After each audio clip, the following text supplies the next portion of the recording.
জৈনপুরি মাওলানা সব বজরা নৌকা দিয়ে আসছে ওই বদরপুরে বেলতলি এসে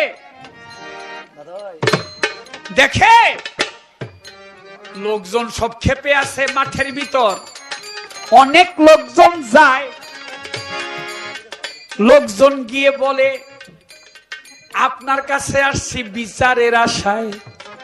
লোকটা শুধু থাকে ল্যাংটা, লোকটা শুধু থাকে ল্যাংটা, আরে লোকটা শুধু থাকে ল্যাংটা, লোকটা শুধু থাকে ল্যাংটা। আপনি করা বিচার করবেন একটা, লোকটা শুধু থাকে আপনি ল্যাংটা। করা বিচার করবেন একটা, লোকটা শুধু থাকে ল্যাংটা। ডাকেন ওই লোকের নিয়ে আসেন। একজন গেছে, তোর সামনে ভয় পায় সবাই। একজন গেছে গিয়ে কয় সুলেমান ল্যাংটার কাছে গিয়ে দূর থেকে কইতেছে, বাবা ওই জৈনপুরি মাওলানা সাহেব আসছে আপনার বিচার করার জন্য, লোক মাঠে অনেক লোকজন, আপনি একটু যাইতে বলছে, আপনি দয়া করে একটু যান।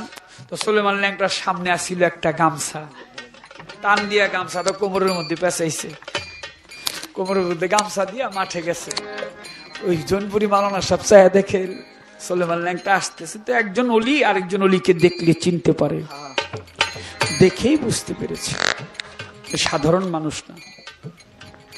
কাছে গেছে, সুলেমান ল্যাংটা বলতেছে আমাকে ডাকছেন? বলে ডাকছি, আপনার এই মাঠের লোকগুলি দেখেন